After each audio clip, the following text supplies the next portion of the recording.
Hey everyone, welcome back to Corporate Decoder. Ever wonder what happens when a company tries to juggle HR, payroll, and benefits all at once? Well, today we're diving into TriNet Group's latest report, and let's just say it's a bit like watching someone try to spin plates while riding a unicycle. Let's see if they manage to keep everything in the air. TriNet Group just released their financial and operating results for the first quarter of 2025. So we're going to break down the numbers and see what they mean for the company. This is a peek behind the curtain into how TriNet is performing.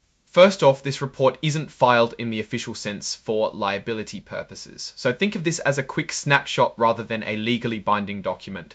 Keep that in mind as we go through it. The real meat of this report is in the attached press release. It gives us the details on TriNet's financial performance. So let's jump into that to see how the company did in the first quarter. All right, let's talk money. TriNet reported that their revenue for the first quarter increased to $1.3 billion. That's up from $1.2 billion in the first quarter of last year. So they're bringing in more money than they were a year ago, which is always a good sign. Net service revenue, which is what they make after subtracting certain costs, also went up. It increased to $297 million last year. That's an increase, and a pretty good one, suggesting that they're becoming more efficient or charging more for their services. One of the key things to understand about TriNet is that they operate as a professional employer organization, or PO. This means they provide HR services to small and medium-sized businesses. They handle things like payroll, benefits, and compliance, which can be a huge headache for smaller companies. Sales and marketing expenses are a pretty big deal for a company like TriNet, since they need to bring in new clients. For the first quarter of 2025, they reported sales and marketing expenses of $49 million in the same quarter last year. So they are spending more to get their name out there and attract more clients. General and administrative expenses are the costs of running the company that aren't directly tied to sales or providing services. TriNet reported these expenses at $45 million for the first quarter, compared to $42 million last year. It's not unusual to see this number going up slowly as a company grows and deals with more regulations. Here's the bottom line. TriNet's net income, which is their profit after all expenses, increased to $77 million in the first quarter. This is a jump from $60 million in the same quarter last year. More profit is always a win, indicating they are doing something right managing their costs and bringing in revenue. Adjusted EBITDA is a way to look at a company's profitability without including things like interest, taxes, depreciation, and amortization. TriNet's adjusted EBITDA for the first quarter was $123 million last year, showing a nice improvement in their underlying profitability.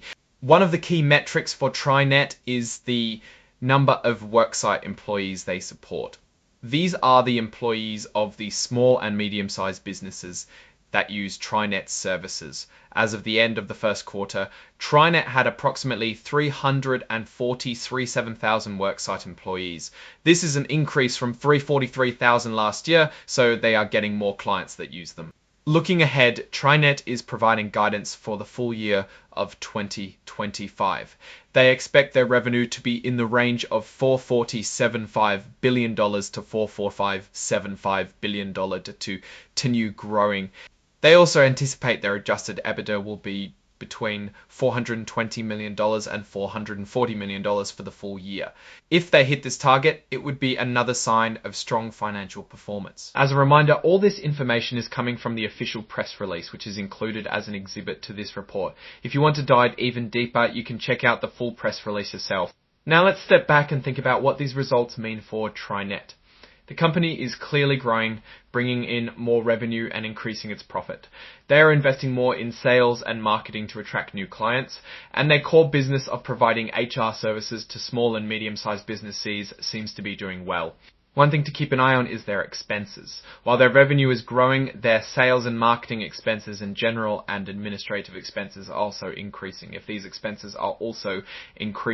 expenses grow too quickly, it could eat into their profits. Also, the PO industry is competitive, and TriNet faces competition from other HR service providers. They'll need to continue innovating and providing value to their clients to stay ahead of the game. Overall, though, TriNet seems to be in a pretty good position. They're growing, profitable, and have a solid business model, but they'll need to keep an eye on expenses and competition to stay on top. So there you have it, a quick look at TriNet's first quarter results. It's a story of growth, profit, and a company navigating the complex world of HR services. It seems like they're managing to keep those plates spinning for now, but only time will tell if they can keep it up. Thanks for watching Corporate Decoder. If you found this breakdown helpful, please like, comment, and subscribe for more insights into the world of corporate finance. Until next time.